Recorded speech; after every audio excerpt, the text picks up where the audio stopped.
এদিকে সকালের আলো ফুটেছে, বেলা গড়িয়েছে অনেকটা। অনেক বেলা অবধি ঘুমিয়ে সবে উঠেছে সংগ্রাম। সকালে নাস্তা খাওয়া শেষ সবার। শ্যামাকে ঘরে না পেয়ে সোজা নিচে নেমেছে সংগ্রাম। অন্দরে লতিফা আর সালেহা বসে সুপারি কেটে টুকরো টুকরো করে কৌটায় ভরে রাখছে লতিফা। হাতের সাথে মুখ চালিয়ে সালেহার সাথে গল্পে ব্যস্ত। ছোট্ট একটা কাঁথা ফেলেছেন সালেহা। সোফায় পা তুলে বসে সেটাতেই একে একে সেলাই বসাচ্ছেন তিনি। সংগ্রাম সিঁড়ি দিয়ে নামতে নামতে এদিক ওদিক তাকালো। শ্যামাকে দেখতে না পেয়ে হাই তুলতে তুলতে একেবারে নিচে নামলো। সালেহা লতিফা চোখ তুলে সংগ্রামকে এক পলক দেখে চোখ সরিয়েছে অবলীলায়। সংগ্রামের চোখ শ্যামাকে না পেয়ে শবনমকে খুঁজল, কাউকেই পেল না। অবশেষে ওর দাঁড়িয়ে থাকার মাঝেই হেসেল থেকে বেরিয়ে আসলো শ্যামা, মুখে হাসি। সংগ্রামকে দেখেনিও। শ্যামা সোজা এগোলো সালেহা আর লতিফার দিকে। দুজনের সামনে দাঁড়াতেই চোখ তুললেন তারা। কোনো প্রতিক্রিয়া দেখা গেল না মুখবয়ে। শ্যামা হাতের ট্রে থেকে চায়ের কাপ এগিয়ে দিতে দিতে বলল, আপনাদের চা আম্মা। সালেহার তপ্ত আওয়াজ। রেখে যাও, সংগ্রাম উঠেছে, ওর খাবারের ব্যবস্থা করো গিয়ে। শ্যামা এবার তাকালো সিঁড়ির দিকে। সংগ্রামের সাথে চোখাচোখি হতেই লাজুক মুচকি হাসল। সংগ্রাম কপাল কুঁচকে চেয়ে আছে। সামনের দৃশ্যটা ঠিক হজম হলো না ওর। ও বলল না কিছু, চোখে শ্যামাকে ইশারায় বোঝালো কিছু। অতপর ফের উপরে উঠে গেল গটগট পায়ে। সালেহা একবার আর চোখে ছেলেকে পর্যবেক্ষণ করে নিলেন। শ্যামা চা নিয়ে ঘরে এসে দেখে সংগ্রাম ঘরে নেই, বারান্দায় দাঁড়িয়ে আছেও, দুহাত বুকে গুটিয়ে সামনের দিকে চেয়ে আছে। ছোট ছোট পায়ে এগিয়ে পেছনে দাঁড়িয়ে শ্যামা ডাকলো শ্রুতিমধুর মিষ্টি স্বরে, ছোট জমিদার সাহেব। সংগ্রাম ফিরল চকিতে। শ্যামাকে দেখে মুচকি হাসল। শ্যামার চোখ থেকে হাসি সরছেই না আজ। ও এগিয়ে যেতে যেতে হাসি ভরা সুপ্ত স্বরে বলল, আম্মা বোধহয় আমায় মেনে নিতে শুরু করেছে জানেন। আজ আম্মা নিজে থেকে আমার সাথে কথা বলেছে, আমাকে হেসেলে যেতে বলেছে নিজেই, আমাকে চাও বানাতে বলেছে, আমার হাতের চা খেয়েছেও। সংগ্রামের ভাবভঙ্গি দুর্বোধ্য। ও বোধহয় অন্যমনস্ক। শ্যামার কথাগুলো শুনছে ঠিক, তবে কথার উত্তরে কোনো কথা বলল না। শ্যামা চেয়ে আছে নীরবে, অপেক্ষায় আছে সংগ্রামের কিছু বলার। দীর্ঘ সময় বাদ সংগ্রাম কথা ঘুরিয়ে বলল, চোখ লাল হয়ে আছে তোমার, ঠান্ডা লেগেছে বোধহয়। যাও গিয়ে গায়ে চাদর জড়িয়ে আসো। শ্যামার মুখখানা সূক্ষ্ম হলো। সংগ্রামের দ্বিমুখিতা দেখে কথা টেনে খানিকটা ইতস্থ করেই বলল, আপনি আজকাল আম্মার সাথে তেমন কথা বলেন না কেন? আগেও এমন ছিলেন? সংগ্রাম শ্যামার হাত থেকে চায়ের কাপ নিল। সে এক চুমুক বসিয়ে বারান্দার কার্নিশ ঘেঁষে দাঁড়ালো। অদূরে তাকিয়ে বলল, আগে কেমন ছিলাম সেটা জানতে হবে না তোমায়, এখন কেমন আছে সেটাই দেখো। এভাবে চেনো রাখো আমায়। তোমার কাছে তোমার ছোট জমিদার সাহেব এমনই, আর এমনই থাকবে। যদি চিনতে ত্রুটি রেখে থাকো তাহলে ত্রুটিমুক্ত করে নাও, এটাই আমি। আগে কেমন ছিলেন একটু একটু জানি আমি। শ্যামা ধীর কণ্ঠে বলল। সংগ্রাম কপাল কুঁচকে চেয়ে শুধালো, তাই? তা কেমন ছিলাম শুনি আমার বেগমের মুখে। সে কি আগে থেকে চেনে আমায়? শ্যামা মাথা নোয়ালো, বলল, আপনার অনেক অভ্যাসেই পরিবর্তন এসেছে, ভাবি বলেছে আমায়। যেমন? শ্যামা ভাবল খানিক, এগিয়ে সংগ্রামের পাশাপাশি দাঁড়ালো। সহজ ভঙ্গিতে পাল্টা শুধালো, আপনি আগে রাতে বাড়িতে ফিরতেন না, এখন ফেরেন। আচ্ছা তখন কোথায় থাকতেন আপনি? মুকুন্দপুরে আমার ছোট্ট একটা সুখের নীর আছে, সেখানেই থাকতাম। সুখের নীর? হুম, দাদুর আমলে বানানো। দাদিজান শখ করে নাম রেখেছিল সুখের নীর। কেউ থাকে না ওখানে, আমি থাকতাম মাঝে মাঝে। তবে এখন তো আর তেমন যাওয়া হয় না। তোমার ছেড়ে কোথায় যাবো আমি? তবে ভাবছি পরের সপ্তাহে তোমায় নিয়ে যাবো ওখানে। যাবে? শ্যামা উত্তর করল না। আবার শুধালো। ওখানে কি খেতেন? সংগ্রামের চাহনি সূক্ষ্ম হলো। সে দ্বিরুক্তিহীন বলল, রান্না করার লোক আছে, বাড়ি দেখাশোনায় আছেন তারা, ওরাই রান্না করে দিত। কে আছে? একটা পরিবার। কার পরিবার? সংগ্রাম মুখোমুখি হলো শ্যামার। শ্যামার কণ্ঠ খানিক শক্ত ঠেকছে, চোখের চাহনিও নিরেট। অদ্ভুত লাগলো সংগ্রামের কাছে। ও প্রশ্ন করল, কি হয়েছে বলো তো বেগম? হঠাৎ এসব জিজ্ঞেস করছে যে? চোখ সরালো শ্যামা, অধর ভিজিয়ে বলল, এমনি জানতে ইচ্ছে হলো। আপনি তো এইসব বলেননি কখনো। তুমি তো জানতে চাওনি। আপনিও বলেননি। জানতে চাও আমার বিষয়ে? শ্যামা ধীরে নিঃশব্দে শ্বাস ফেলল, বলল না কিছু। এতক্ষণ মুখে হাসি থাকলো, এখন মুখবায়ব মলিন। শ্যামার মুখ পানে তাকিয়ে থাকার মাঝেই কিছু একটা মনে পড়ল সংগ্রামের। তৎক্ষণাৎ শ্যামার সম্মুখ থেকে চটজলদি ঘরে ঢুকলো। শ্যামা ওকে এভাবে যেতে দেখে তাকালো চকিতে। কালকে রাতে টেবিলের উপর রাখা প্যাকেটটা নিয়ে এক মুহূর্তেই ফিরে আসলো সংগ্রাম। চোখের ইশারায় শ্যামাকে প্যাকেটটা দেখিয়ে ভ্রু নাচালো। শ্যামা সন্ধিয়ান হয়ে তাকিয়ে আছে, একবার সংগ্রামের দিকে তো আরেকবার ওর হাতের দিকে। শ্যামার চাহনি দেখে স্বভাবসুলভ আলতো ঠোঁট কামড়ে হাসলো সংগ্রাম। শ্যামার এক হাত টেনে পাশের বেতের চেয়ারে বসাতে বসাতে বলল, বসো। অতঃপর প্যাকেটটা খুলতে আরম্ভ করলো সংগ্রাম। শ্যামা প্রশ্ন করলো হালকা কণ্ঠে, কি আছে এতে? নিজের চোখে দেখে নাও। প্যাকেট থেকে সোনালি রঙের চিকন দুটো নূপুর বের করলো সংগ্রাম। দুই আঙ্গুলে নূপুরের এক মাথা ধরে তা ধরল শ্যামার সম্মুখে। অক্ষি যুগল বড় বড় করে চাইলো শ্যামা।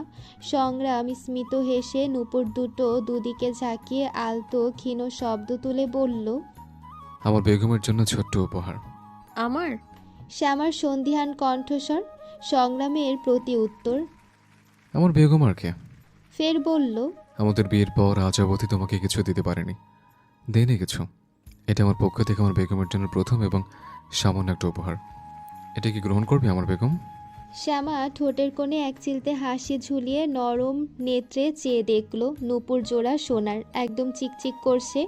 বারান্দায় এক ফালি মিঠে রোদের সোনালি আলোর ঝিলিক এসে নূপুর জোড়ায় জৌলস আরও বাড়িয়ে দিয়েছে যেন। অতি সূক্ষ্ম কারুকার্য খচিত সুন্দর এক জোড়া সিঞ্জিনি। শ্যামা বলল, বর্জন করার ক্ষমতা নেই আপনার বেগমের। চোখ নামিয়ে হাসল সংগ্রাম। খানিক রসিক স্বরে অভিবাদনের ভঙ্গিতে বলল, ধন্যবাদ বেগম, আপনার এই ছোট্ট জমিদার সাহেব ধন্য হলো এতে। হেসে ফেলল শ্যামা। সংগ্রাম তাল মিলিয়ে হেসে শ্যামার পায়ের দিকে হাত বাড়াতেই তৎক্ষণাৎ পা সরালো শ্যামা। কি করছেন? পড়িয়ে দিই পায়ে?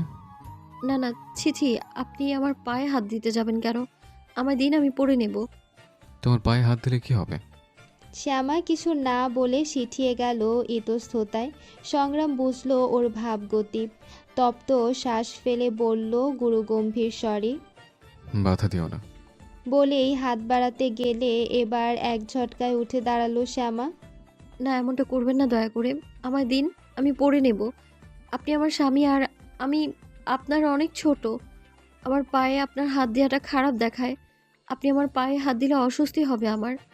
আমি তোমার স্বামী আর তুমি আমার স্ত্রী। আমার থেকে ছোট হওয়া দোহাই দিচ্ছ, অথচ আমার স্পর্শে এর থেকেও হাজার গুণ বেশি অস্বস্তিকর পরিস্থিতির সম্মুখীন হয়েছে তুমি। এটা এমন আর কি।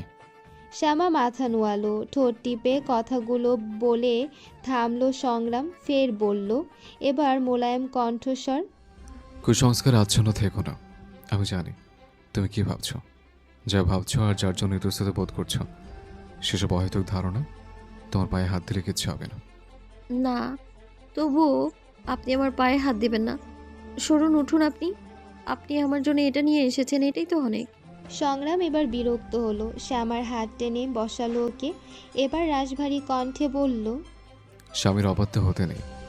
যদি আর একটা কথা বলো তাহলে ভালো হবে না বলে দিলাম। চুপচাপ বসে থাকো। যদি বেশি অসুবিধাই হয় তাহলে চোখ বন্ধ করে রাখো। আমাকে বাধা দিয়ে লাভ নেই, শুনবো না আমি। বলতে বলতে শ্যামা পায়ে হাত রাখলো। শ্যামা ঠোঁট উল্টে আহত চোখে তাকালো। সংগ্রামের কথা অনুযায়ী পরক্ষণে চোখ বন্ধ করলো। সংগ্রাম এক পলক চোখ উঁচিয়ে শ্যামাকে দেখে বাঁকা হাসলো। হাঁটু মুড়ে বসা অবস্থায় শ্যামার এক পা নিজের হাঁটুর উপরে রেখে অতি যত্নে নূপুর পরিয়ে দিল। অন্য পায়েও একইভাবে শ্যামার পা সংগ্রামের উরুর উপর। সংগ্রাম শ্যামার দুই পায়ের দিকে চেয়ে থাকলো কয়েক পলক। চিকন নূপুরের ছোট্ট ঘুঙুরে আলতো টোকা দিয়ে শব্দ তুলল ক্ষীণ। উক্ত ক্ষীণ শব্দে ধীরে ধীরে চোখ খুলল শ্যামা। সাথে সাথে চোখাচোখি হলো সংগ্রামের সাথে। সংগ্রাম ভ্রু নাচাতেই শ্যামা চোখ নিচু করে পায়ের দিকে তাকালো। ওর তাকানোর ফুরসত পেরোতে না পেরোতেই সংগ্রাম মাথা ঝুঁকিয়ে ঠোঁট ছোঁয়ালো তার বেগমের পায়ের উপরই পিঠে। তাৎক্ষণিক বিদ্যুৎ বেগে এক ঝটকায় পা সরালো শ্যামা। হন্তদন্ত হয়ে বলল, কি করছেন আপনি? সংগ্রাম তৎক্ষণাৎ উত্তর করল না। শ্যামা কোলের উপর নিজের দু হাত আড়াআড়িভাবে রেখে থুতনি ঠেকালো হাতের উপর। স্নিগ্ধ চোখে চেয়ে হিমশীতল কণ্ঠে বলল, ভালোবেসেছি আমার বেগমকে। আপনি অদ্ভুত ছোট জমিদার সাহেব। আপনার ব্যক্তিত্বের সাথে এসব মানায় না। আমার মতো মেয়ের জন্য নিজের ব্যক্তিত্বকে হীন করছেন আপনি। তোমার মতো মেয়ে নয়, তোমার জন্য। তবে ব্যক্তিত্বহীন করছি না, তোমার জন্য নতুন করে জাগ্রত করছি নিজের প্রেমিক পুরুষের সত্তাকে। আমার কঠোর ব্যক্তিত্ব অন্যদের সামনে তুলে ধরার জন্য, তোমার জন্য নয়। তোমার জন্য শুধু আমার প্রেমিক সত্তা। আমি আমার বেগমের প্রেমিক পুরুষ। তা বলুন বেগম, উপহার পছন্দ হয়েছে আপনার? ভীষণ। উঠে দাঁড়ালো সংগ্রাম। চায়ের কাপ আবার হাতে তুলে বারান্দার কোণার দিকে দাঁড়ালো। চুমুক বসানোর জন্য চায়ের কাপটা ঠোঁটের সামনে এগিয়ে নিয়ে যেতেই থমকালো সেখানে। দৃষ্টি নিচে পড়তেই কপাল কুঁচকালো সংগ্রাম। শ্যামা উঠে দাঁড়িয়ে বলতে বলতে এগোলো, আপনি তো আমায় উপহার দিলেন ছোট জমিদার সাহেব। আমি তো এখনো কিছুই দিতে পারলাম না। আর কিছু বলতে পারল না শ্যামা। সংগ্রাম এক মুহূর্তের মধ্যেই শ্যামার বাহু ধরে ওকে এক ঝটকায় পেছনের দিকে দেয়ালের সাথে ঠেসে ধরল। সংগ্রামের হাতের চায়ের কাপটা মেঝেতে পড়ে ঝরঝরিয়ে ভেঙে গুঁড়িয়ে গেছে মুহূর্তেই। আকস্মিক এমন এক প্রকার জোর আক্রমণে খেই হারিয়ে বড় বড় চোখে চাইল শ্যামা। সংগ্রাম শ্যামার পিঠের পেছনে দেয়ালে হাত দিয়ে শ্যামাকে ব্যথা পাওয়া থেকে বাঁচিয়ে নিয়েছে। শ্যামার বুকটা ছ্যাদ করে উঠেছে মুহূর্তেই। ঝটকা পেয়ে গলা শুকিয়ে এসেছে। সংগ্রামের চোয়াল শক্ত। শ্যামা কম্পিত দৃষ্টিতে তাকিয়ে শুকনো ঢোক গিলে মিনমিন করল, কি হলো ছোট জমিদার সাহেব? শ্যামার বাহুতে নিজের শক্তিশালী হাতের বাঁধন আলগা করল সংগ্রাম। মুহূর্তেই শক্ত চোয়াল নরম করে বলল, কিছু না, ঘরে যাও। শ্যামার অদ্ভুত ঠেকল। পুনরায় ঢোক গিলল। চোখের চাহনি ভীত। জিভে ঠোঁট ভিজিয়ে শ্যামা আবার শুধালো, কি হয়েছে ছোট জমিদার সাহেব? বললাম কিছু না, ঘরে যেতে বলেছি আমি। চলো ঘরে। শ্যামার হাত ধরে টেনে হিঁচড়িয়ে ঘরের ভেতরে ঢুকল সংগ্রাম। শ্যামা আহাম্মকের ন্যায় বিস্ময় নিয়ে তাকিয়ে আছে সংগ্রামের পানে। ঘরে এসে শ্যামার হাত ছাড়ল সংগ্রাম। শ্যামার দিকে ফিরে স্বাভাবিক কণ্ঠে বলল, আমি বাইরে যাচ্ছি। শ্যামা অবাক লোচনে চেয়ে আছে। ওর এমন চাহনি দেখে সংগ্রাম বলল, কি হলো বেগম, কি দেখছো? চেয়ে থেকেই দুদিকে মাথা নাড়ালো শ্যামা। সংগ্রাম হাসল, বোধহয় জোরপূর্বক। শ্যামার মুখখানি দুহাতের আঁচলে নিয়ে বরাবরের ন্যায় শব্দ করে চুমু খেলো কপালে। শ্যামার নড়ল না একটু। অন্য দিনের মতো লাজুকতায় মুখ নামালো না আজ। অনুভূতিতে আবেশিত হয়ে চোখ দুটো বুঝল না। ও মুখ বনে চেয়ে আছে। সংগ্রাম ওর ভাবভঙ্গি দেখে বলল মোলায়েম কণ্ঠে, নিচে অন্তরের বাইরে গ্রামের কিছু লোক এসেছে। ওর উপরে চোখ তুলে দেখেছে আমায়। যদি তোমায় দেখে ফেলতো তাই তোমায় ঘরে নিয়ে আসলাম। এখন আমি ফিরে না আসা পর্যন্ত ঘরেই থাকবে তুমি, বাইরে বেরোবে না একদম। ঘরের বাইরে যেন পা না পড়ে তোমার। ভাবি খাবার দিয়ে যাবে, সেটাই খাবে। আমি বালাকে বলে যাচ্ছি, ও থাকবে তোমার সাথে। কথাগুলো বলে থামলো সংগ্রাম। হাত বাড়িয়ে খাটের এক পাশ থেকে কালকের শালটা হাতে তুলে নিল। সেটাই জড়ালো গায়ে। আড়াআড়িভাবে শালটা গায়ে জড়িয়ে গটগট পায়ে বের হলো ঘর থেকে। শ্যামার চাহনি এখনও আগের ন্যায়। সংগ্রাম চৌকাঠ পেরিয়ে ফের পেছনে ফিরেছে। শ্যামার মুখের দিকে তাকিয়ে প্রতিক্রিয়া দেখায়নি আর, বরং নিজ হাতে দরজাটা টেনে চাপিয়ে দিয়েছে সে। অতঃপর চোয়াল শক্ত করে পুনরায় হাত মুঠো করে চোখ বুজে নিজেকে নিয়ন্ত্রণে এনে সিঁড়ি বেয়ে নেমে বেরিয়ে গেছে একেবারে। আর তাকায়নি কোনো দিকে। অন্তরের বাইরে বেরিয়ে সর্বপ্রথম সংগ্রামের সামনে পড়েছে তহুরা। তহুরার সাথে রিক্তা আর জবাও আছে। ওরা বোধহয় অন্দরের দিকে ঢুকছিল। সংগ্রামকে দেখে থেমেছে। সংগ্রাম চলমান অবস্থায় এক ঝলক দেখে নিয়েছে ওদের। পাশ কাটাতে গেলে তহুরা কণ্ঠ খাদে নামিয়ে ডাকলো, ছোট জমিদার। দাঁড়ালো সংগ্রাম। চরম বিরক্তি নিয়ে কটমট করে তাকালো পেছনে। কপালের শিরা উপশিরা দৃশ্যমান সংগ্রামের। চোখ রক্তিম, দেখেই বোঝা যাচ্ছে রেগে আছে প্রচুর। সংগ্রামের অমন তিক্ত কটমটে চাহনি দেখে শুকনো ঢোক গিলল তহুরা। পাশ থেকে রিক্তা বলল, আমরা আপনার স্ত্রীর সাথে একবার দেখা করতে পারি ছোট জমিদার? আসলে কাল সুরবালার মুখে শুনেছি ওনার কথা, দেখিনি তো, তাই আর কি, যদি আপনার সমস্যা না থাকে। যাও ভেতরে। গম্ভীর গলায় এইটুকুনি বলেই ফের গটগটিয়ে স্থান ত্যাগ করল সংগ্রাম।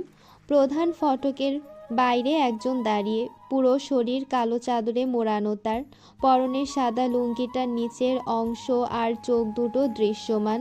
গেটের বাইরে দেয়াল ঘেঁষে একপাশে গুটিসুটি হয়ে দাঁড়িয়ে আছে লোকটা। সংগ্রামকে দেখে একটু এগোলো। সংগ্রামের সামনে এসে মাথা ঝাঁকিয়ে ইঙ্গিতে বোঝালো কিছু। অতঃপর দুজনে চলল একই পথে। অন্দর পুরো ফাঁকা। এদিক ওদিক তাকিয়ে কাউকে নজরে ঠেকলো না। হেসেল থেকে ঝাঁঝালো গন্ধ নাকে লাগছে। রান্না চলছে। জবা আশেপাশে চোখ ঘুরিয়ে বলল, কেউ তো নেই এখানে, উপরে যাবি? এভাবে আমাদের যাওয়াটা কি ঠিক হবে? সুরবালা আছে তো, চল ওর কাছে যাই আগে, ওর ঘরটা তো দেখেছিলাম সেদিন।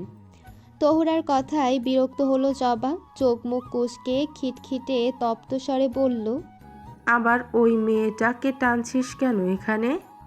ওই মেয়েটা নয়, ওর একটা সুন্দর নাম আছে, আর ওটা ওরও বাড়ি। ওর কাছেই চল, ওই আমাদের ছোট জমিদারের ঘরে নিয়ে যাবে। রিক্তা মেয়েটার উপর কথা বলে না কেউই। এবারও বলল না। ও ওদের সহপাঠী হলেও সবাই বেশ মেনে চলে ওকে। ওই দিক দিয়ে অঙ্কুরও সবার মতোই। আর কাউকে পাত্তা না দিলেও রিক্তাকে বেশ ভালো মতোই মেনে চলে বলতে গেলে বাকিদের তুলনায় রিক্তার সাথে স্বাভাবিক আচরণ করে অঙ্কুর। রিক্তার কথা মতো সিঁড়ি ডিঙিয়ে বালার ঘরের দিকে এগোলো ওরা। এগোতে এগোতে এদিক ওদিক তাকাচ্ছে তহুরা। সামনের ঘরটাই সংগ্রামের, বাইরে থেকে চাপানো। উকি দিলে ভেতরটা দেখা যাবে। তহুরা একটু থেমে টিপে টিপে কয়েক পা এগোলো দরজার দিকে। অমনি চাপা স্বরে খেকে উঠল রিক্তা, এই কি করছিস? আসবি এদিকে? চমকে উঠে মিনমিন করলো তহুরা। না মানে যাচ্ছি তো, চল না। পা চালাতে চালাতে জবা বলে উঠল, কি অদ্ভুত না, এত বড় জমিদার বাড়ি অথচ মানুষ নেই। দূরবীন দিয়ে খুঁজলেও একটা মানুষও পাওয়া যাবে না ঘরের বাইরে। এরা সারাদিন এত ঘরে বসে বসে কি করে বলতো? বিরক্তি আসে না এদের? নাকি জমিদার বংশের মানুষদের বিরক্তি নেই? বালার ঘরের বাইরে দাঁড়িয়ে থেকে ঘরের দরজায় দুবার টোকা মারল রিক্তা। তিনবারের বেলায় দরজা খুলল বালা। সামনে রিক্তা, তহুরা আর জবাকে দেখে মুচকি হাসলো স্বভাবসুলভ। বলল উৎসুক হয়ে, আপনারা এখানে? আবার আসলাম আজ। তোমাকে দেখতে ইচ্ছে করছিল ভীষণ। ভিতরে আসতে বলবা না আমাদের? এই মা, এমনভাবে বলছেন কেন? আসুন ভেতরে। ভেতরে ঢুকলো সবাই। জবাই এদিক ওদিক চোখ বুলিয়ে দেখলো, সাথে তহুরাও। মেয়েটার ঘরে বেশ দামি দামি আসবাবপত্র। ছোট্ট একটা ঘর, তবে বেশ গোছানো পরিপাটি। জবা চোখ ঘুরিয়ে বোধহয় খুঁজলো কিছু, তবে কাঙ্ক্ষিত কিছু না দেখে রুক্ষ স্বরে বলল, কি করছিলে ঘরে? কিছু না তো, এমনি বসেছিলাম। বসুন আপনারা। একা একা বসেছিলে? তো আর কে থাকবে আমার সাথে? আমি তো একাই। রিক্তা বলল এবার। সবসময় একা থাকতে খারাপ লাগে না? এভাবে সারাদিন ঘরে একা একা থাকো, বন্দি লাগে না নিজেকে?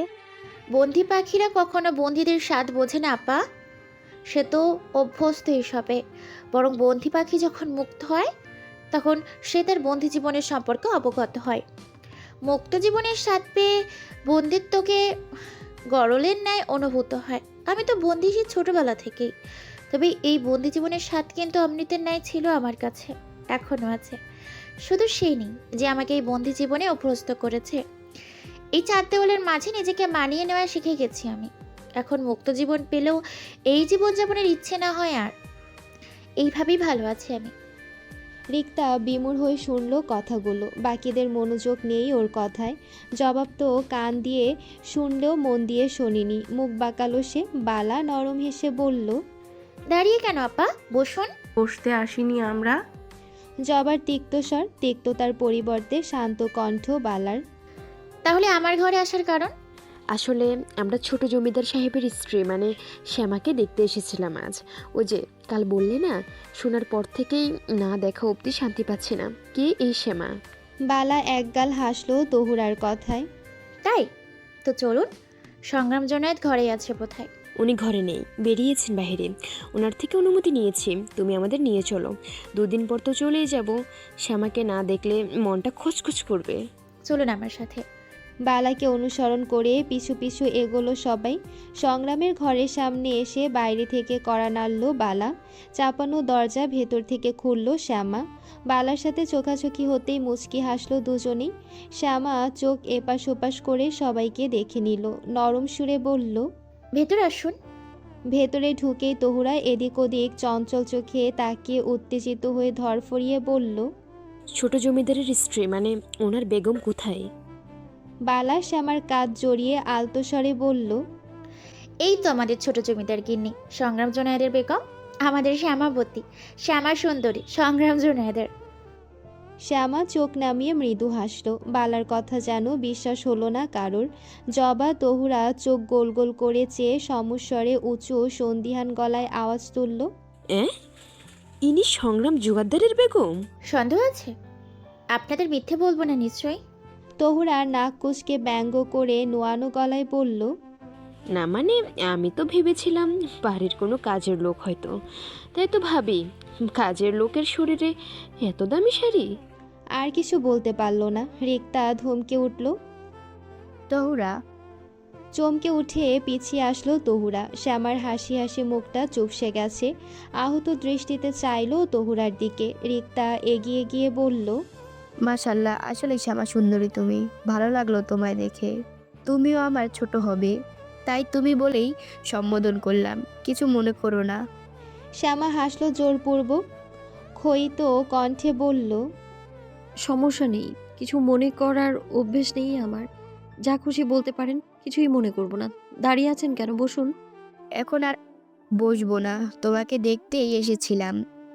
দেখলাম তো, এখন আসি। শ্যামা মুখে উত্তর করল না, ঘাড় কাত করলো আলতো। রিক্তা তহুরার দিকে ফিরে এতক্ষণের নরম চোখ মুখ শক্ত করে শক্ত কণ্ঠে বলল, চল নিচে। অলকা ঘরে দরজার কাছে বসে হাঁটু জড়িয়ে পেছনের দিকে মাথা হেলিয়ে অতীব অবহেলিতের ন্যায় বসে আছেন। চোখ দুটো অল্প ভেজা তার। কিছুক্ষণ আগে জাবেদ রূপাকে নিয়ে গেছে, নিয়ে চোখ ভেজেনি তার, বরং ভিজেছে ময়নার কথা শুনে। আওয়ালপুর থেকে খবর এসেছে ময়নাকে তালাক দিয়েছে মানিক। শুধু তালাক নয়, মারধরও করেছে ময়নাকে। এতদিনও মারধর করে এসেছে, যার সম্পর্কে অজ্ঞাত ছিল অলকা। এমনকি কোনরূপ আবহ পৌঁছায়নি তার কানে।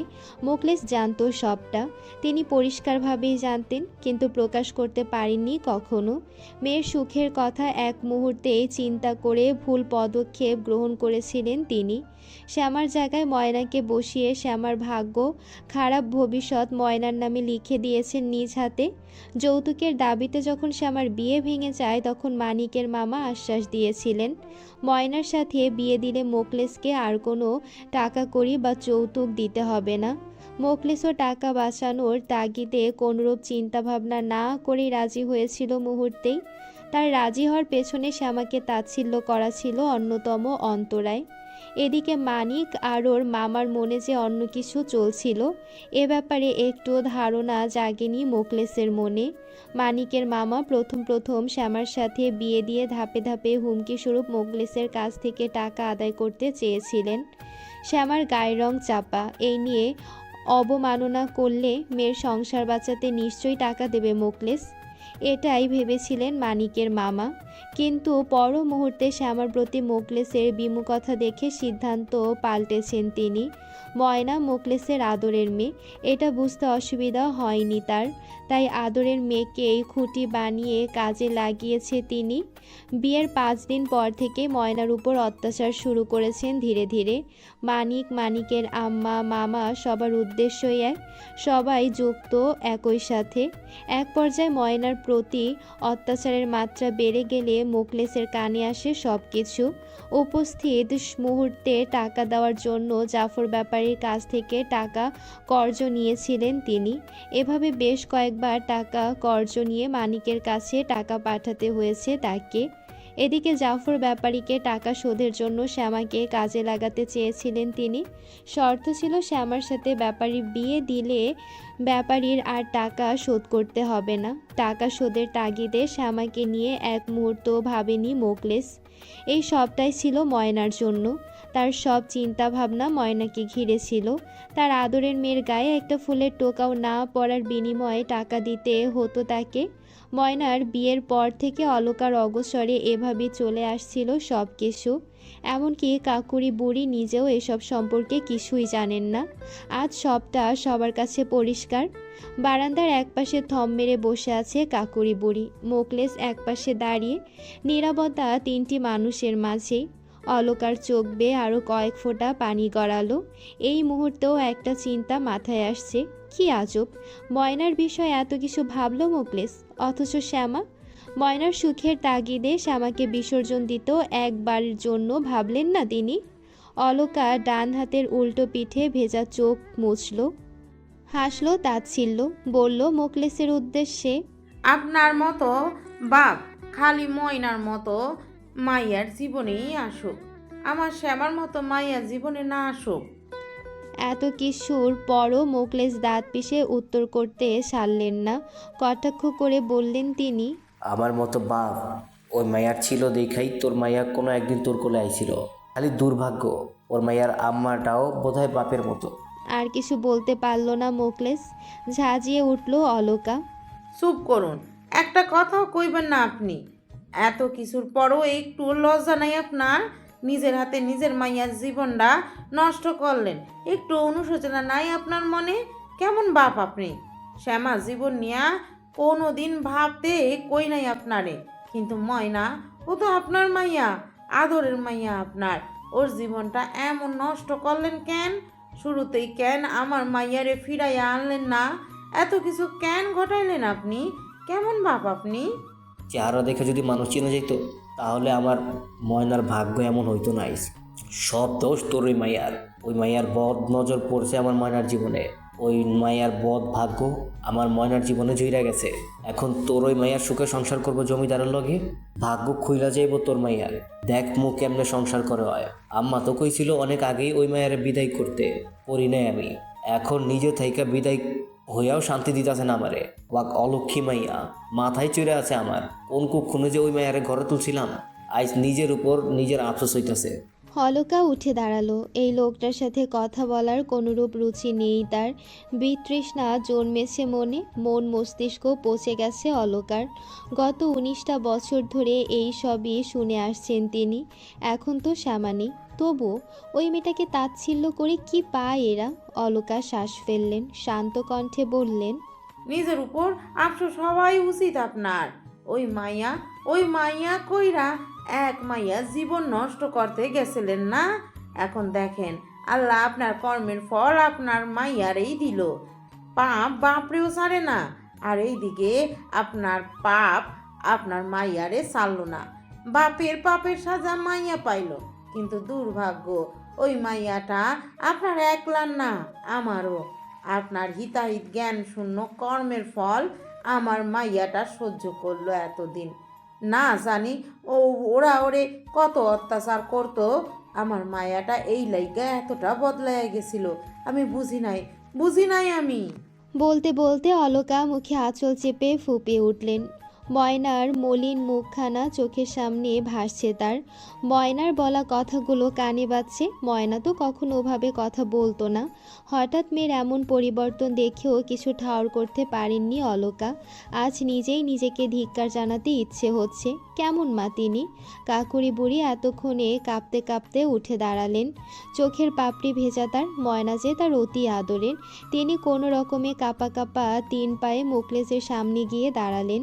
ছেলের দিকে মাথা তুলে চেয়ে জড়ানো ভঙ্গুর গলায় বললেন থেমে থেমে, আমার ময়নারে আইনা দে তুই, ওরে আমার কাছে ফিরাই আইনা দে, ওরা ওরে মারতো খুব, আমার ময়নার দেহে দাগ ফেলাইয়ে দিছে, মনে হয় ওরে ওর ধলা চামড়া মাইরে দাগ পড়ছে, আমি দেখি নাই কোনো দিন, ওরে ফিরাইয়া আন তুই, আমি দেখমু আমার নাতনি রে।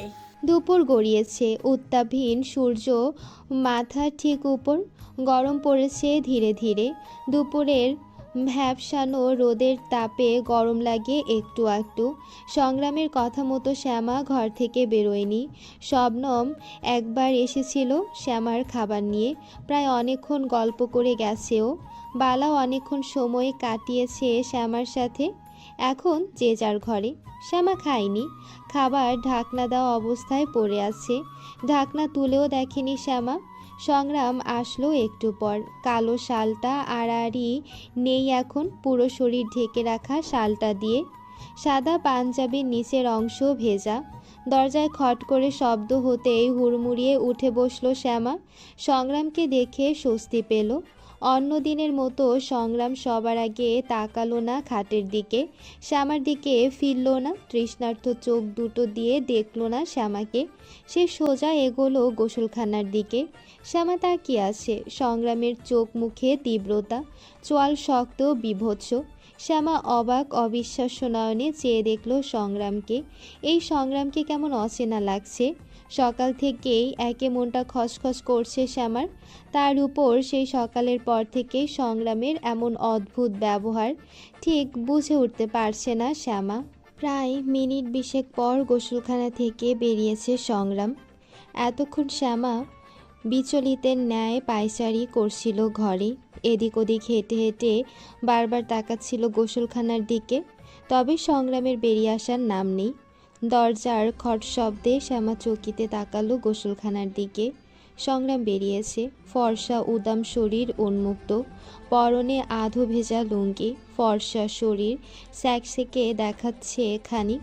অনেকক্ষণ ভেজার পরে হয়েছে এমনটা। সংগ্রামের চোখ মুখ পাথরের ন্যায় নিরেট এখনও।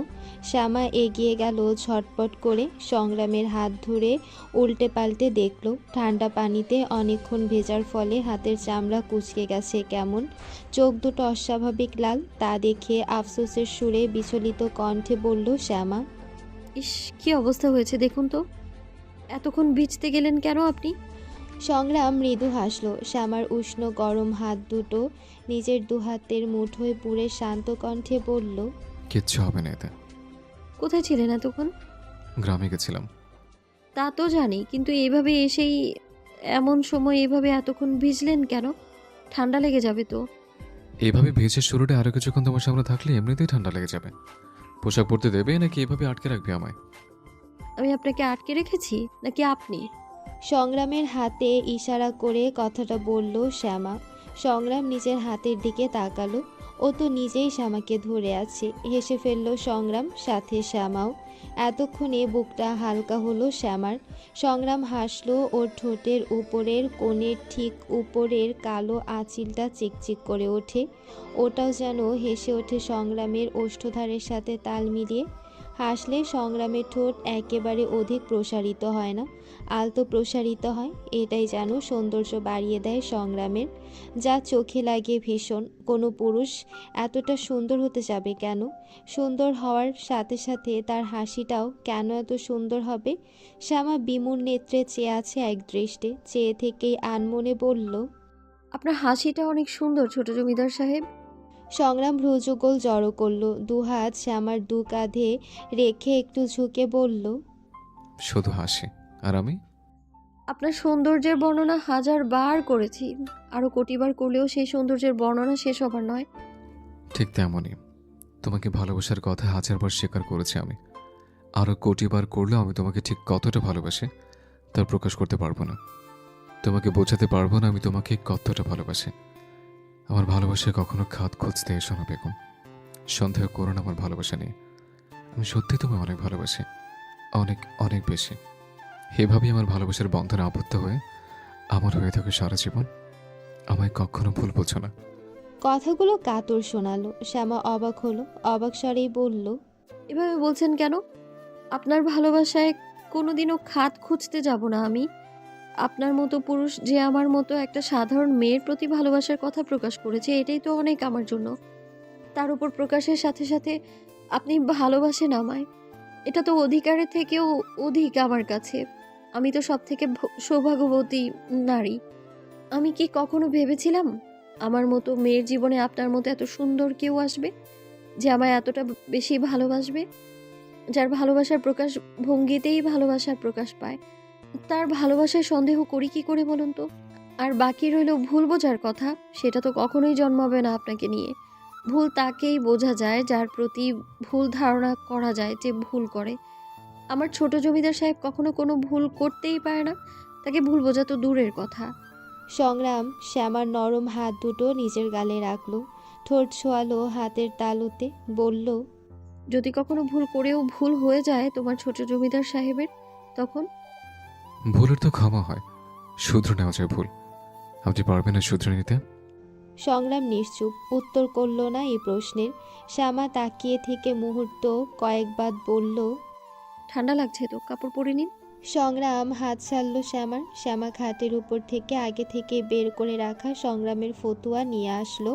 সংগ্রাম পরে নিল সেটা। ওপরের কলারের বোতাম নিচে না লাগিয়ে শ্যামার কাছে আবদার করলো নিদারুণ কণ্ঠে। তুমি লাগিয়ে দাও বেগম। শ্যামা মুচকি হাসলো, অতি যত্নে নিজের দায়িত্ব পালন করলো। সংগ্রাম এতক্ষণ এক ধ্যানে চেয়ে দেখলো শ্যামার শ্যামলা মুখশ্রী।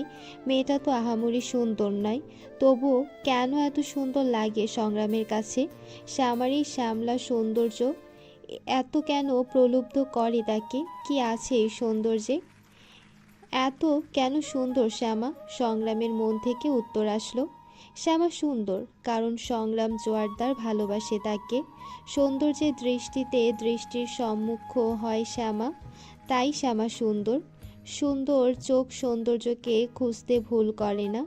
এক্ষেত্রে শ্যামার সৌন্দর্যের তুলনায় সংগ্রামের চোখের সৌন্দর্য অত্যাধিক। নিঃশব্দে মৃদু হাসল সংগ্রাম, বলল শীতল কণ্ঠে, মাঝে মাঝে এভাবেই আমার একটু যত্ন নেবে বেগম। খুব ভালো লাগে তোমার কাছ থেকে এভাবে যত্ন পেতে। নিচে অতিথিশালায় গোল বৈঠক বসেছে। তহুরা একপাশে চুপসে আছে। তখন ঘরে আসার পর রিক্তার কাছে বেশ ঝাড়ি খেয়েছেও। রিক্তা বরাবরই বাস্তববাদী। এখন সিদ্ধান্ত নেওয়া হয়েছে কালকেই শহরে ফিরবে ওরা। ফিরতে দেরি ছিল আরও 2 দিন, তবে এখন আর দেরি করবে না। নিজেদের জিনিসপত্র গোছানো হয়ে গেছে সবার। জমিদার লতিফ জোয়ারদারের কাছে জানানো হয়নি ওদের হঠাৎ এভাবে চলে যাওয়ার বিষয়টা। জানানো প্রয়োজন আগে থেকেই। খেয়ে দিয়ে ঘুমিয়েছে সংগ্রাম। সন্ধ্যার আগে উঠবে না। শ্যামা খানিকক্ষণ বসেছিল ওর শিওরে। অনেকটা সময় বসে থাকার ফলে টান ধরেছে কোমরে। অবশেষে বসা ছেড়ে খাট থেকে নামলো শ্যামা। এই মুহূর্তে বালার কাছে গেলে মন্দ হয় না। ঘরে এভাবে বসে থেকেই বা কী করবে আর? বালাও ঘরে একা। শ্যামা ধীরে ধীরে পা ফেলে ঘর থেকে বেরোলো। বালার ঘরের সামনে গিয়ে থমকে দাঁড়ালো। চাপানো দরজা ঠেলে ঘরে ঢুকলো। মেঝেতে রক্তের ছোপ ছোপ দাগ দেখে বৃহৎ নয়নে চাইল শ্যামা। সাদা চকচকে মেঝেতে পড়ে আছে বালা, সম্পূর্ণ মুখ রক্তে ভেজা। এক হাতে মুখ চেপে রাখা ওর, হাতটাও লাল টকটকে রক্তে রঞ্জিত। অন্য হাত পেটে চেপে রাখা বালার। কুকড়ে হাত পা জড়ো করে মেঝেতে অমন রক্তাক্ত অবস্থায় পড়ে আছে মেয়েটা। সামনের এমন রক্তাক্ত বিভৎস দৃশ্য দেখে এক মুহূর্তের জন্য জড়বুদ্ধি হয়ে গেল শ্যামা। জ্ঞান শূন্য হয়ে থম মেরে রইল সেকেন্ড কয়েক। অতপর চিৎকার করে উঠল বালা সম্বোধনে, বালা! চিৎকারের সাথে সাথে শ্যামা হুড়মুড়িয়ে বসলো বালার কাছে। বালার মাথাটা নিজের কোলে তুলে নিল। বালার মুখের ভেজা তরল রক্ত কোনো রূপ পরাকরণ ব্যথিত মুছিয়ে দিল নিজের 2 হাতে। ঝাঁকিয়ে ঝাঁকিয়ে ডাকলো। বালা কি হয়েছে তোমার? বালা চোখ খোলো, এত রক্ত কি হয়েছে তোমার বালা? বালাকে ডেকে কোনোরূপ প্রতিক্রিয়ামূলক সাড়া না পেয়ে এবার শ্যামা চিৎকার করে ডাকলো। ছোট জমিদার সাহেব, ভাবি, আম্মা, কে কোথায় আছেন? তাড়াতাড়ি আসুন। বালা, এ বালা কি হয়েছে তোমার? উত্তেজিত ভরকানো গলায় চেঁচিয়ে যাচ্ছে শ্যামা। গলা জড়িয়ে আসছে ওর। মেঝে ভিজে জবজবে লাল রক্ত বমিতে। বালা রক্ত বমি করেছে? শ্যামা কেঁপে উঠল, চলকে উঠল নারী সত্তা। ওর চিৎকারে প্রথমে শবনম আর লতিফা ছুটে এসেছে। লতিফা এসে আশপাশ না দেখে বাজ খায়, গলায় ঝাই ঝাই করে উঠল। এই নে, চেঁচাচ্ছিস কেন এভাবে? জমিদার বাড়িতে মেয়েদের গলার আওয়াজ বাইরে যায় না, জানা নেই তোর? বলতে বলতে নজর পড়ল বালার দিকে। চোখ মুখ কোঁচকালেন লতিফা। রক্তের তরলে মাখামাখি তার আপন গর্ভের সন্তান, নিজের মেয়ে। হুঁশজ্ঞান হারিয়ে পড়ে আছে মেয়েটা শ্যামার কোলে। এই দৃশ্য যেন লতিফার মাঝে কোনো প্রকার উদ্বিগ্নতা বা প্রতিক্রিয়া জাগাতে পারল না, বরং রক্ত দেখে চক্ষু ঘেন্নায় অবিলম্বে চোখ সরালেন তিনি। শবনম হুড়মুড়িয়ে বসল, উত্তেজিত হয়ে ঝাঁকিয়ে ঝাঁকিয়ে ডাকতে লাগলো বালাকে। দুজনের সমস্বরে চেঁচামেচিতে আতিয়া বেগম, লতিফ জোয়ারদার, সালেহা উভয়ই ছুটে আসলেন। পিছু পিছু উদ্বিগ্নতাহীন ধীর পায়ে আসলো জুনাইদ। লতিফার পাশে পেছনে হাত গুটিয়ে নিঃশব্দে দাঁড়ালো সে। সালেহা, আতিয়া বেগম, শবনম, শ্যামা সবাই দিক বেদিক জ্ঞানশূন্য হয়ে শুধু ডেকে যাচ্ছে বালাকে। ঝাঁকানোর সাথে সাথে মেয়েটা নড়ে উঠছে শরীরে।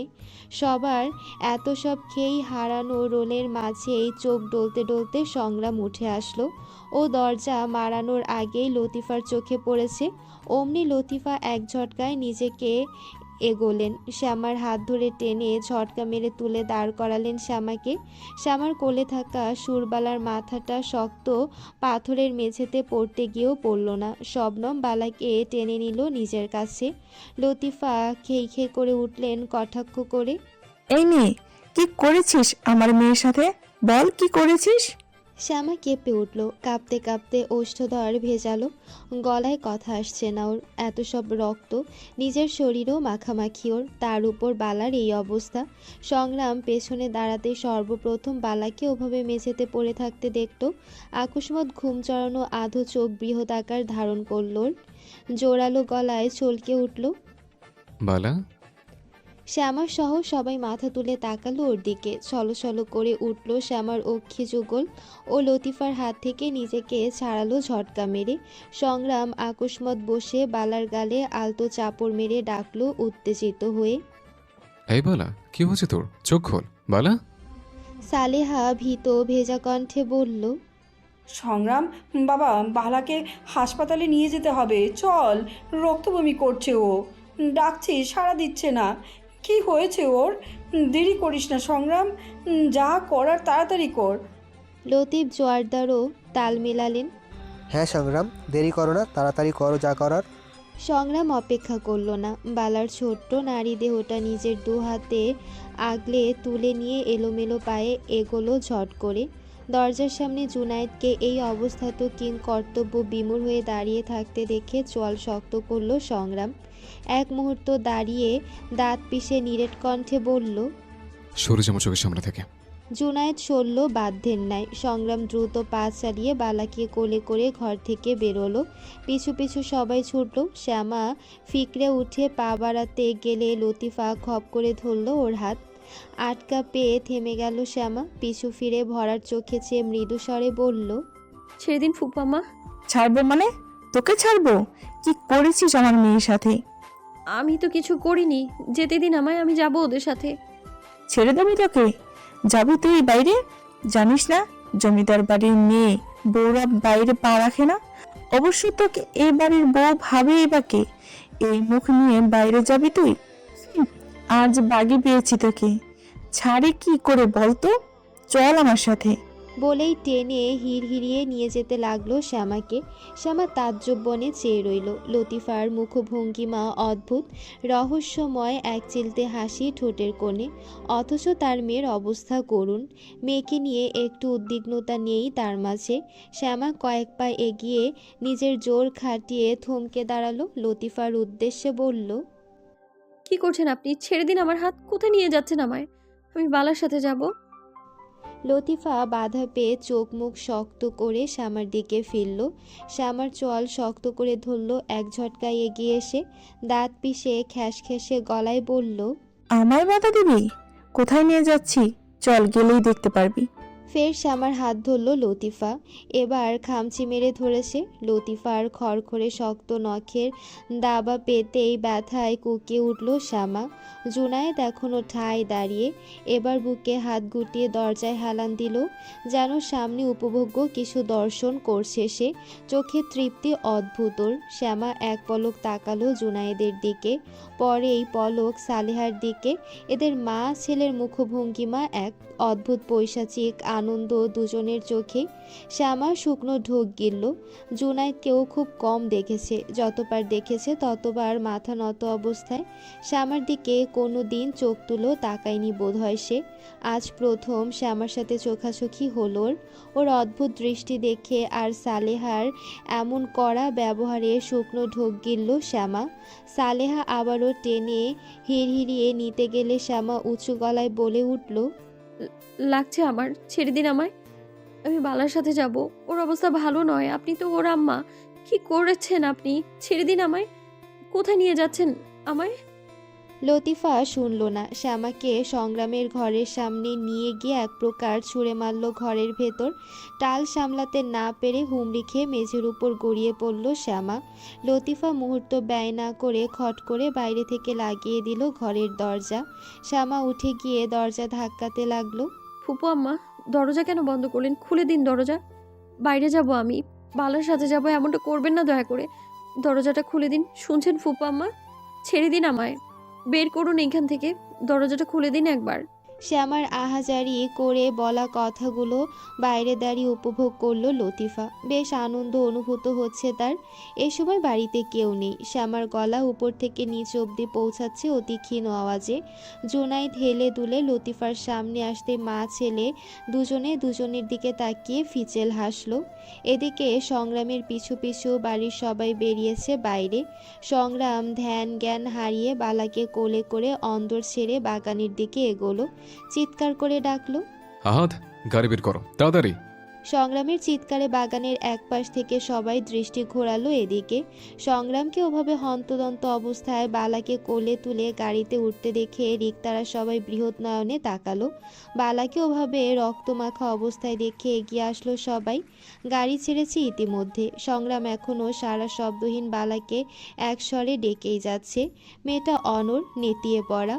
দুটো গাড়ি করে বাড়ির সবাই বেরোলো হাসপাতালের উদ্দেশ্যে। রিক্তা কিছুক্ষণ অদূরে যাওয়া গাড়ির দিকে বিস্মিত নয়নে তাকিয়ে থেকে নিজের মাঝে বিড়বিড় করলো, সুরবালা না ওটা? কি হয়েছে ওর? সকালে তো ঠিক ছিল মেয়েটা, এখন এমন রক্তাক্ত অবস্থায় কি হয়েছে ওর? সবাই এখনও ধুলো ওড়ানো গাড়ির পথের দিকে চেয়ে আছে। রিক্তা শুষ্ক ঢোক গিলল। অঙ্কুরের দিকে তাকালো এবার। বরাবরের মতোই ছেলেটার ভাবমূর্তি দুর্বোধ্য, তবে চোখের চাহনি ক্ষীণ সূক্ষ্ম। আলামিন বলল এবার, আরে ভাই, কি হলো বলতো? কি হলো মেয়েটার? মনে তো হয় গুরুতর কিছু। ওরা বোধ হয় হাসপাতালে গেল, একবার যাবি তোরা? অঙ্কুর তৎক্ষণাৎ নীরের ভরাট কণ্ঠে বাদ সাধল, ওদের ব্যাপার ওদেরকেই বুঝতে দে। নাক গলাতে হবে না তোকে ওদের বিষয়ে। দুদিনের অতিথি, কাল চলে যাবি। নতুন করে আর উৎকো ঝামেলায় জড়াতে হবে না তোকে। অঙ্কুরের গম্ভীর কথাটা বোধহয় পছন্দ হলো না রিক্তা আর আরশের। রিক্তা বলল, অঙ্কুর, এভাবে বলছিস কেন? দেখলি তো মেয়েটার অবস্থা। একবার গেলে কি হবে? উটকো ঝামেলা মনে হচ্ছে তোর কাছে এটা? সুরবালাকে উটকো মনে হচ্ছে? অঙ্কুর জবাব দিল না, জবাব করার সামান্য প্রয়োজন বোধটুকুও করল না। সে গটগটিয়ে স্থান ত্যাগ করলো, এগোলো অতিথিশালার দিকে। ওকে যেতে দেখে সন্ধিহান দৃষ্টিতে তাকিয়ে রইল রিক্তা। গ্রামে হাসপাতাল নেই, প্রাথমিক চিকিৎসালয়, ডাক্তারের দক্ষতা যৎসামান্য। তড়িঘড়ি করে বালাকে নিয়ে যাওয়া হয়েছে সেখানেই। জমিদার বাড়ির সবাইকে একসাথে ওভাবে অমন অবস্থায় রেখে গ্রামের সবাই ছুটে এসে ভিড় জমিয়েছে বাইরে। হুটোপুটি চলছে সবার। সংগ্রাম উত্তেজিত, উদ্বিগ্ন, হিতাহিত জ্ঞান শূন্য হয়ে পড়েছে সে, সাথে বাড়ির সবাই। অথচ যার গর্ভের ধন তার দেখা নেই, নারী জোড়া আপন ভাইয়েরও দেখা নেই। শবনম, আতিয়া বেগম, সালেহা উভয়ের অক্ষিযুগল ভিজে জবজবে। আতিয়া বেগম তো কাছেন আহাজারি করে। লতিফ জোয়ারদার ফ্যাকাশে চিহ্নিত মুখে পায়চারি করছেন দরজার বাইরে।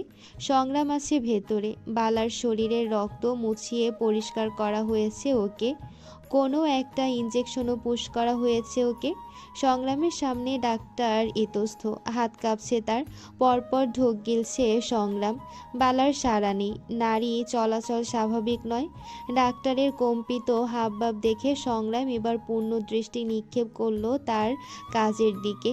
তিনি বারবার আর চোখে তাকাচ্ছেন সংগ্রামের দিকে। সংগ্রাম বাজখাই গলায় খেকিয়ে উঠল, এই ডাক্তার, কি করছিস তখন থেকে? কি হয়েছে বালার? বল। এত রক্ত এলো থেকে?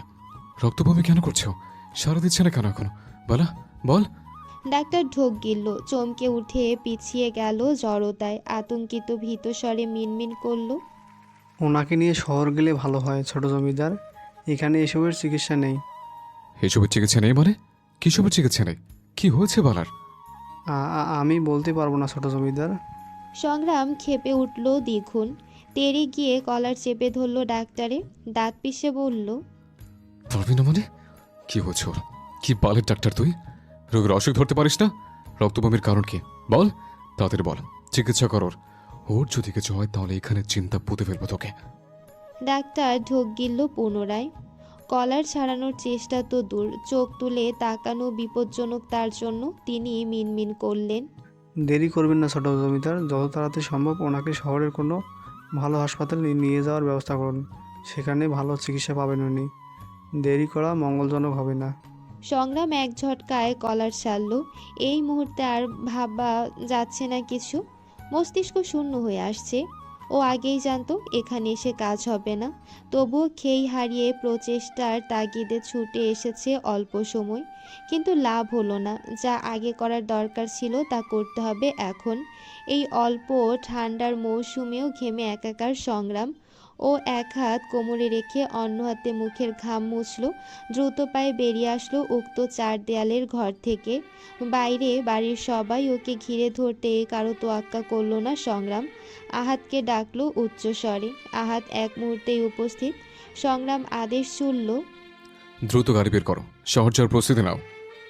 বালাকে নিয়ে শহরে যেতে হবে আমাদের। আদেশ তামিল করলো আহাত। লতিফ জোয়ারদার উদ্বিগ্ন হয়ে প্রশ্ন করলো এবার, সংগ্রাম, কি হয়েছে বালার? ওকে শহরে নিয়ে যেতে হবে কেন? সালেহাও একই প্রশ্ন করলেন ভেজা কণ্ঠে। সংগ্রাম, বল না কি হয়েছে বালার? সংগ্রাম ফিরল আম্মার দিকে। অনেক দিন পর তাকালো ভালোভাবে, চোখের দৃষ্টি শীতল। সংগ্রাম ভেজা ঠান্ডা কণ্ঠে বলল, জানি না আম্মা, তবে ওকে শহরে নিয়ে যেতে হবে। এখানে অধমের দ্বারা চিকিৎসা হবে না ওর। তোমরা বাড়ি যাও, আমি যাচ্ছি বালাকে নিয়ে। তোমাদের কারোর প্রয়োজন হবে না। কথা শেষ করে সংগ্রাম আশেপাশে তাকালো। ওর তৃষ্ণার্থ চক্ষুদয় খুঁজল ওর বেগমকে, কিন্তু পেল না। সংগ্রাম চকিতে আশেপাশে চাইল। এতক্ষণে সম্মতি ফিরেছে শ্যামাকে ঘিরে। উপস্থিত সকলের মাঝে শ্যামাকে না পেয়ে শবনমের দিকে ফিরল সংগ্রাম। ঠান্ডা কণ্ঠে উদ্বিগ্নতা ভর করল ফের। ভাবি, শ্যামা কোথায়? এতক্ষণে শবনমও তাকালো আশেপাশে, চোখ মুছে ভেজা কণ্ঠে বলল, শ্যামা তো আসেনি আমাদের সাথে, ও বোধহয় বাড়িতেই আছে। সংগ্রাম বৃহৎ করল চাহনি। মস্তিষ্কে অন্য কিছু হানা দিতেই তোড়পে উঠল। শ্যামা বাড়িতে একা? এতক্ষণ কেন খেয়ালে আসেনি ওর? সংগ্রাম সূচক শব্দ করল মুখে। বাড়িতে যাওয়া প্রয়োজন আগে। এমনিতেও বালাকে নদী পথে শহরে নিয়ে যাওয়া যাবে না।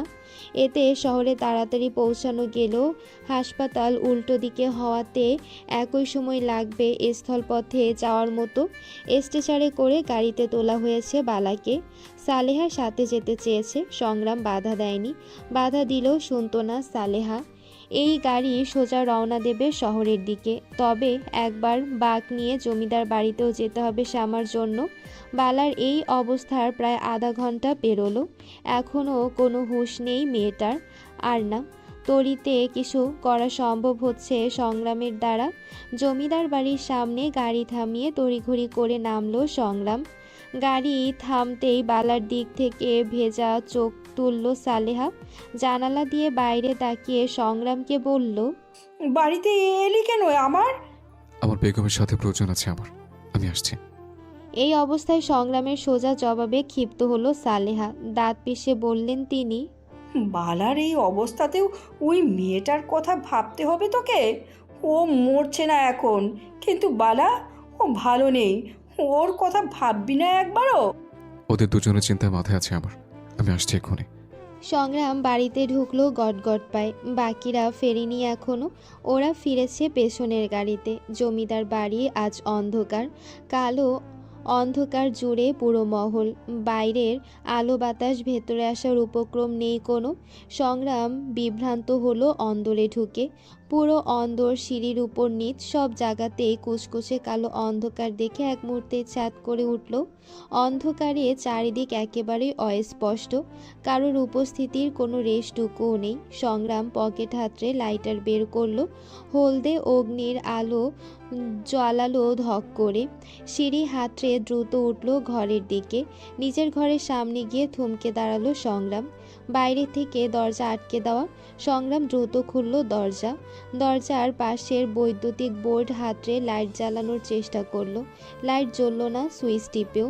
লাইটারের হলদে আলোয় সংগ্রাম দেখার চেষ্টা করলো পুরো ঘর। ডাকলো শঙ্কিত স্বরে, শ্যামা বেগম, কোথায় তুমি? সারা এলো না এক ডাকে। সেকেন্ড কয়েক বাদ শ্যামার ক্ষীণ আওয়াজ ভেসে আসলো সংগ্রামের কানে। ছোট জমিদার সাহেব। চকিতে তাকালো সংগ্রাম। গলা অনুসরণ করে দ্রুত এগোলো বারান্দার দিকে। সন্ধ্যা নেমেছে, বাইরেও অন্ধকার। চার দেয়ালে বন্দি, ঘরে বাইরের তুলনায় দ্বিগুণ, তবে বাইরে স্পষ্ট খানিক। লাইটারের হলদে আলো আর বাইরের ক্ষীণ উজ্জ্বলতায় বারান্দার এক কোণে ঘুটিয়ে থাকা শ্যামাকে দেখতে পেল সংগ্রাম। হুড়মুড়িয়ে শ্যামার কাছে বসলো সে। এক হাতে লাইটারটা শ্যামার মুখোমুখি ধরে ওর ভয়ার্ত কম্পিত চেহারাখানা দেখে আটকে উঠল সংগ্রাম। চুল এলোমেলো শ্যামার, চোখের পাপড়ি ওষ্ঠ যুগল কাঁপছে তীর তীর করে। চোখে মুখে স্পষ্ট ভয়। সংগ্রাম আতঙ্কিত স্বরে বলে উঠল, বেগম কি হয়েছে? এখানে কেন তুমি? আলো নেই কেন বাড়িতে? আর কিছু বলার আগেই সংগ্রামের বুকে সেপটে ওকে দু হাতে জাপটে ধরল শ্যামা। ফিকরে উঠে হাতের বাঁধন শক্ত করলো আরও। গুটিয়ে গেল সংগ্রামের প্রশস্ত বুকের মধ্যিখানে। নিজেকে যেন লুকাতে চাইল সে। ফুপিয়ে উঠল আবার। সংগ্রামের ভারী হৃদস্পন্দন তীব্র হয়ে জোরালো হয়ে আসছে অত্যাধিক। হৃৎপিণ্ড লাফাচ্ছে তীব্র গতিতে। শ্যামা শক্ত করে জড়ালো ওকে। কেঁপে কেঁপে সংগ্রামের হাত উঠল শ্যামার চুলের ভাঁজে। গলা ভিজিয়ে ডাকলো সংগ্রাম, বেগম ঠিক আছে তুমি? কি হয়েছে? শ্যামা ফোপালো। থেমে থেমে ক্ষীণ স্বরে আওয়াজ তুলল চোখ বুজে, আমার ভয় করছে ছোট জমিদার সাহেব। কোথাও আলো নেই, অন্ধকার সবখানে। আমায় ছেড়ে যাবেন না আপনি? ফিরে এসুন আমার কাছে। এই তো আমি ফিরে এসেছি, তোমার কাছে এসেছি। তাকো আমার দিকে, দেখো ফিরে এসেছি আমি তোমার কাছে। তোমার ছোট জমিদার সাহেব এখানে আছে। শ্যামা চোখ খুলল, মাথা তুলল সংগ্রামের বুক থেকে।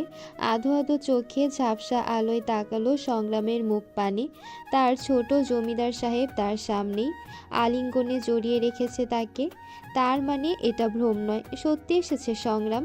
শ্যামা সন্দেহ কাটানোর জন্য হাত বাড়িয়ে সংগ্রামের গালে রাখলো। খোঁচা খোঁচা দাড়ি হাতের তালুতে বিদ্ধ হতেই সম্মতি ফিরল। ও হুমড়ি খেয়ে আবারও আছড়ে পড়ল সংগ্রামের বুকে। ফুপিয়ে উঠল সাথে সাথে। টাল হারিয়ে পেছনের দিকে হেলে পড়ল সংগ্রাম। ডাকলো সে, বেগম অন্ধকার কেন পুরো বাড়িতে? তুমি তুমি বাড়িতে কি করছো? তখন আমাদের সাথে আসোনি কেন তুমি? আমি যেতে চেয়েছিলাম, কিন্তু ফুপু আম্মা যেতে দেয়নি আমায়। উনি আমাকে ঘরে রেখে বাইরে থেকে দরজা আটকে দিয়ে চলে গেছেন। আমি ডেকেছিলাম, শোনেনি। অনেক ডেকেছি আমি, কেউ আসেনি আমার কাছে। আমি ভয় পেয়েছিলাম। আলো ছিল না ঘরে, কেউ একটুও আলো দেয়নি আমায়। কেউ আসেনি আমার কাছে, আপনিও আসেননি। নালিশের স্বরে কথাগুলো বলে থামল শ্যামা। সংগ্রাম সবটা শুনল। শীতল চোখ মুখ শক্ত হয়ে উঠল, মস্তিষ্কে ক্ষিপ্ততা জেগে উঠল। শ্যামার কথার উচ্চ অর্থ বোধগম্য হতে সময় লাগলো না এসব কিছুর উদ্দেশ্য সম্পর্কে ধারণা করতে। অমনি টকবগিয়ে উঠল পুরুষালী গরম রক্ত। হাত মুঠো করে চোখ বুজে সংযত করল নিজেকে। এখন এসবের সময় নেই। সংগ্রাম শান্ত হলো, স্বাভাবিক কণ্ঠে বলল, এই তো আমি এসেছি, এখন হাতে সময় নেই বেগম, ওঠো, যেতে হবে আমাদের। শ্যামাকে তুলে দাঁড় করালো সংগ্রাম। হাত টেনে ঘরে নিয়ে আসলো। ঘরে আসতেই আচমকা জ্বলে উঠল পুরো মহলের সব আলো। মুহূর্তেই উজ্জ্বল আলোয় আলোকিত হলো পুরো বাড়ি। আকস্মিক আলো জ্বলতেই এতক্ষণের অন্ধকারের রেশ কাটতে ছলকে উঠল শ্যামা।